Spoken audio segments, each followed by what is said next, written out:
Welcome back to another episode of Corralling the Chaos. Today, I want to talk about a word which might evoke some emotion one way or the other.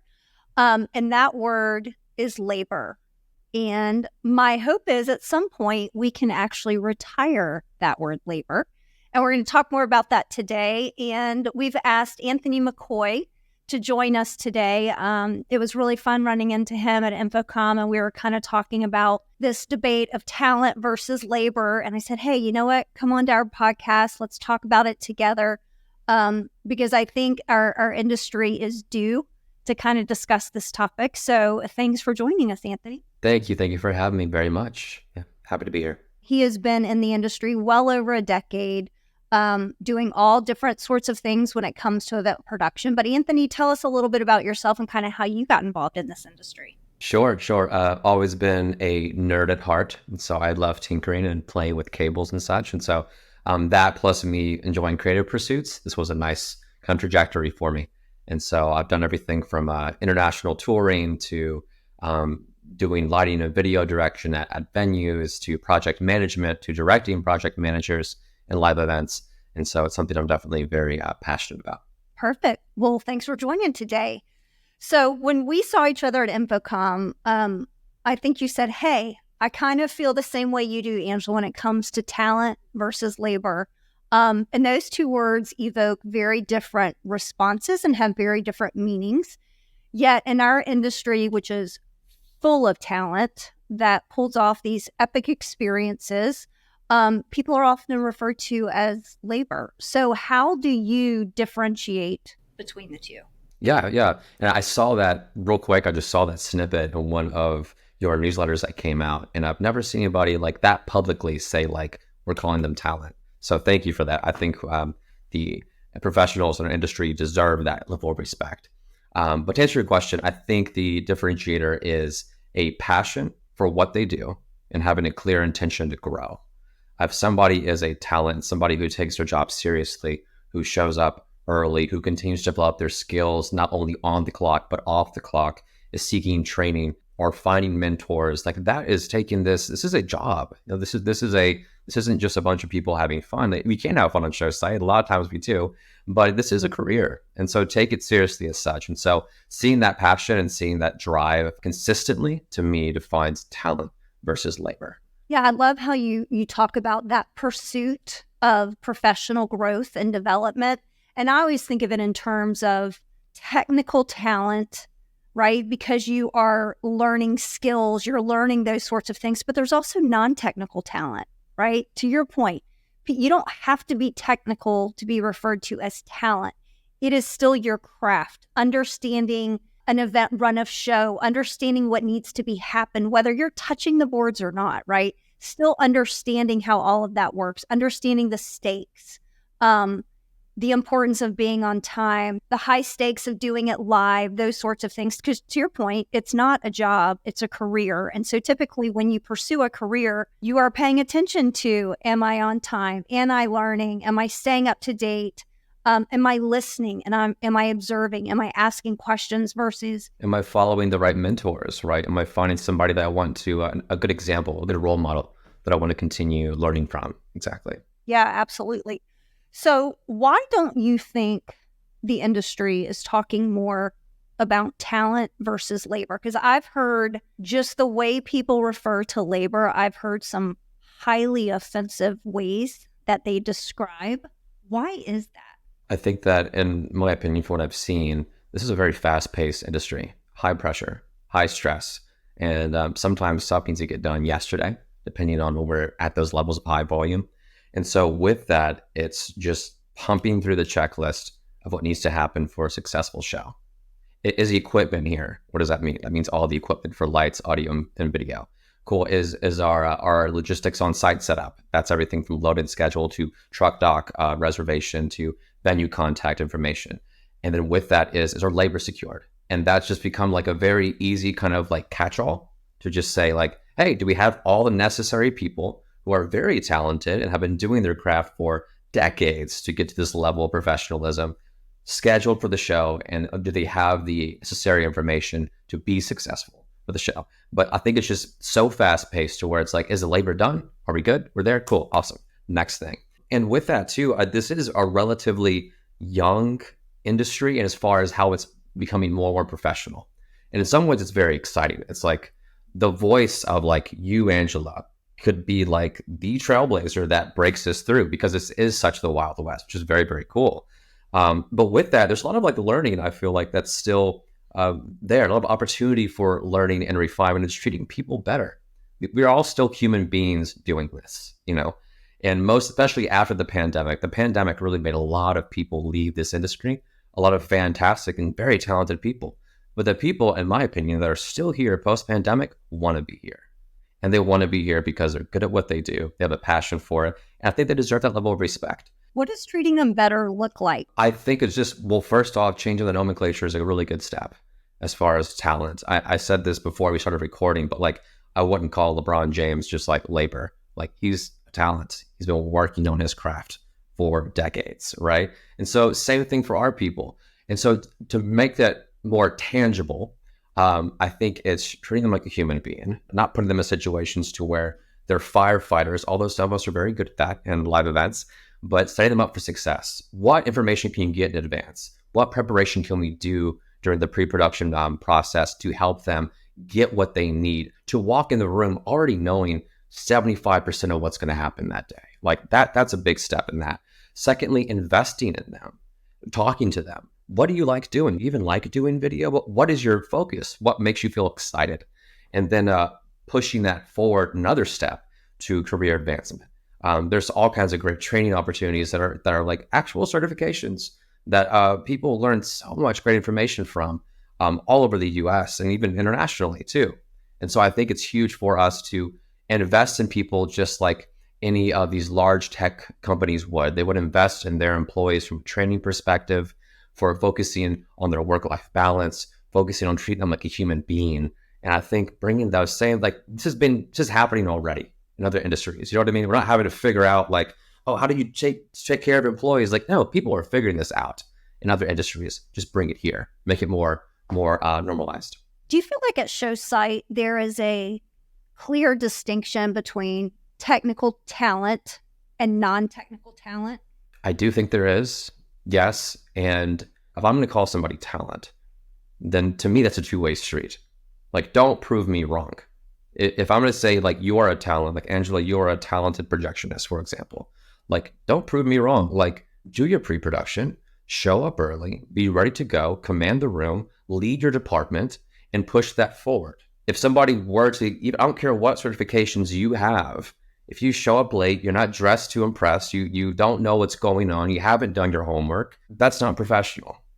So if I'm going to call you a talent, bring it back that way. So one, I think it's that two-way respect to give people. And seeing on Show Site, I think just some people don't have the opportunity to have that kind of leadership in their career. Somebody to pull them aside and say, what do you enjoy doing?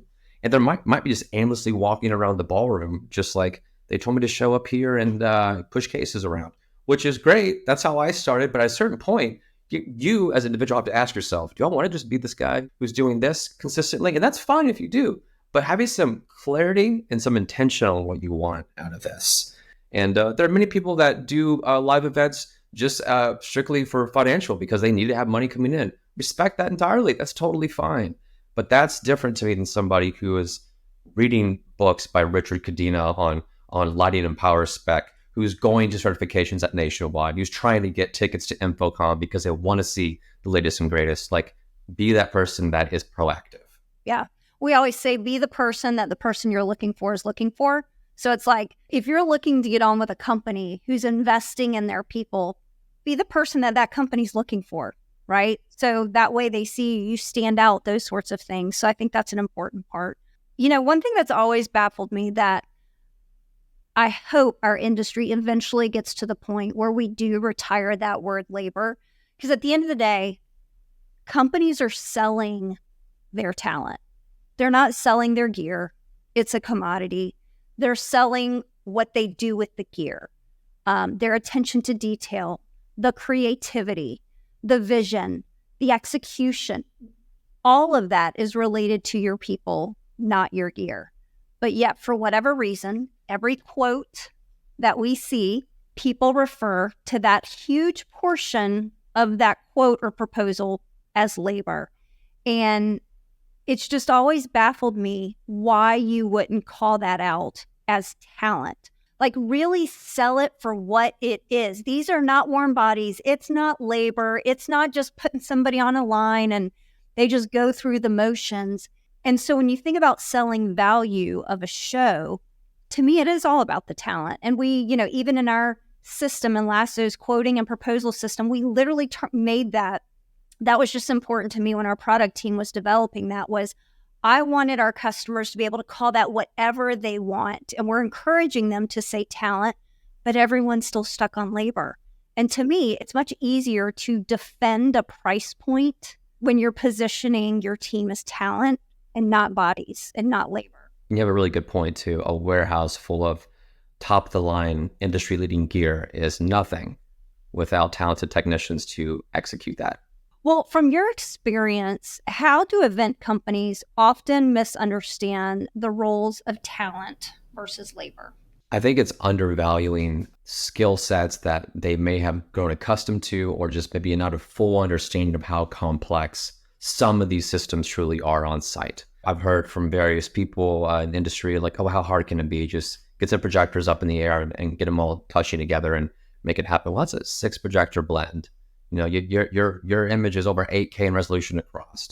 You got to do math on that. You have to figure out the resolution. You have to make custom content for that. What surface are you projecting on? Are the projectors bright enough? What's their placement? What's their lensing? Like, these are all just like, there's so much to take into account there when you're doing that. And so I think what it is there is kind of, I've noticed with some individuals, this idea that it's just like, oh, we can make it happen. The gear's in the room, got the people there. We can make this happen. You need the right people there. The right people that can, in a funny way, save you money by spending more money on the front end with them.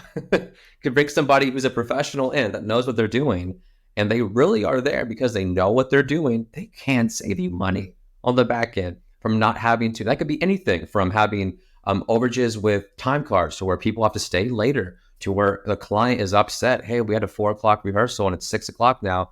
I see no video. What's going on?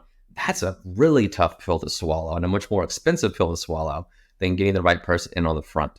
And so I think they kind of go in tandem as far as giving more respect to our contractors in the industry, calling them talent, giving them resources to grow, more education, more certifications, so they can be those dynamite lead technicians on site, to where they are talented, to where anybody walks in the room and says, holy crap, it's lunch and we have working video. Okay.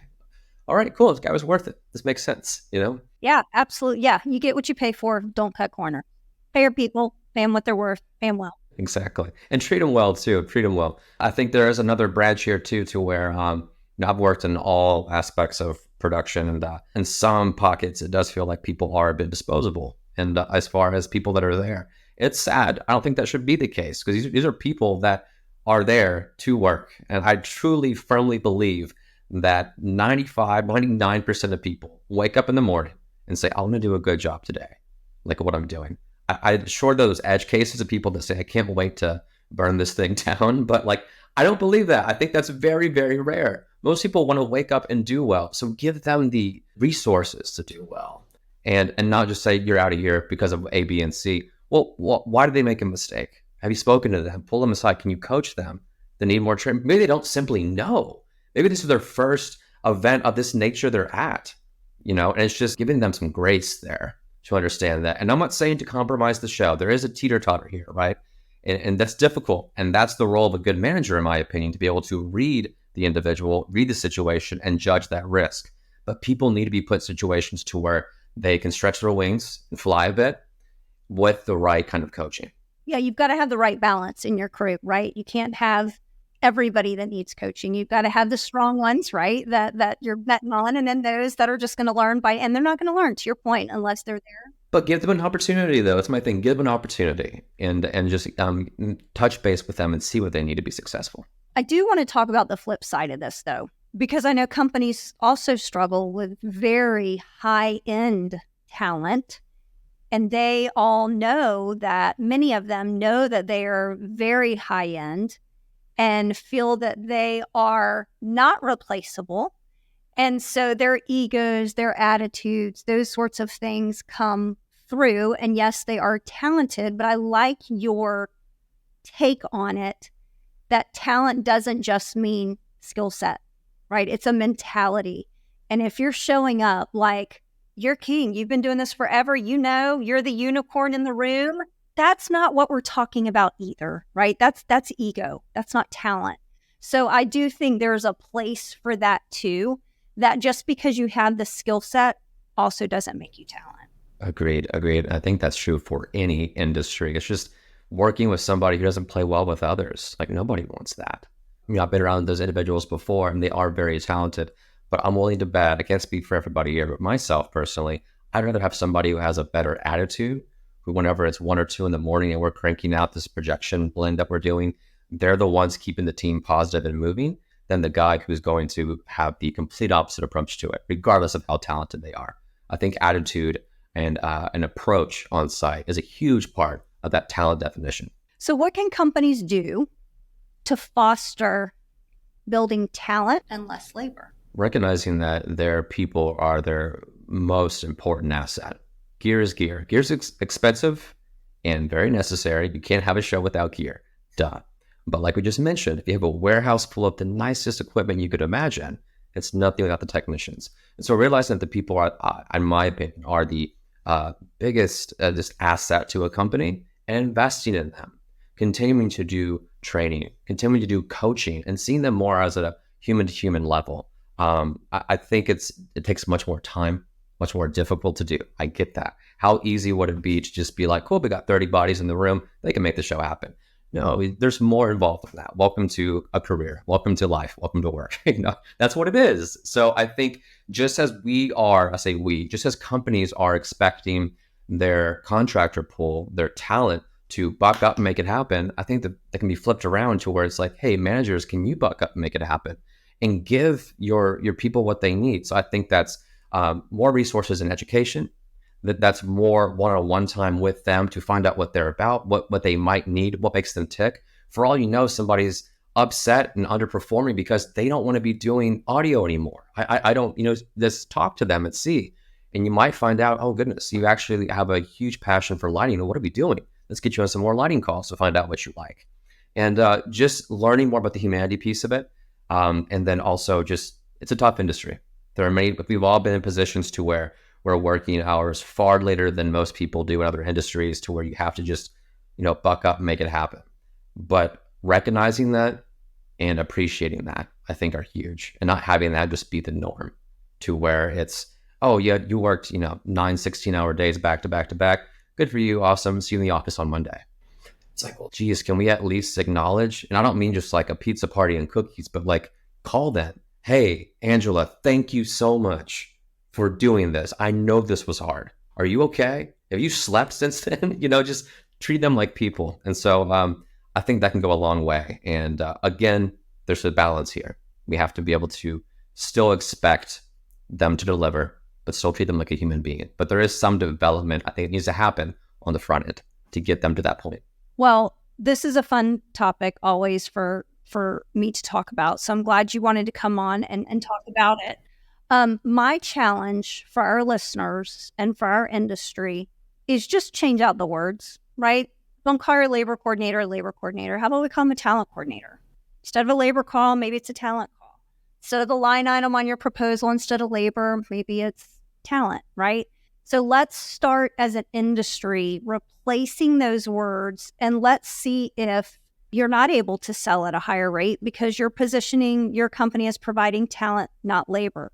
Let's see if you see your people begin to step up, take more pride in what they're doing because you're referring to them as talent, not labor. I just think it's such an important call out because people in our industry, they're not making $10 an hour.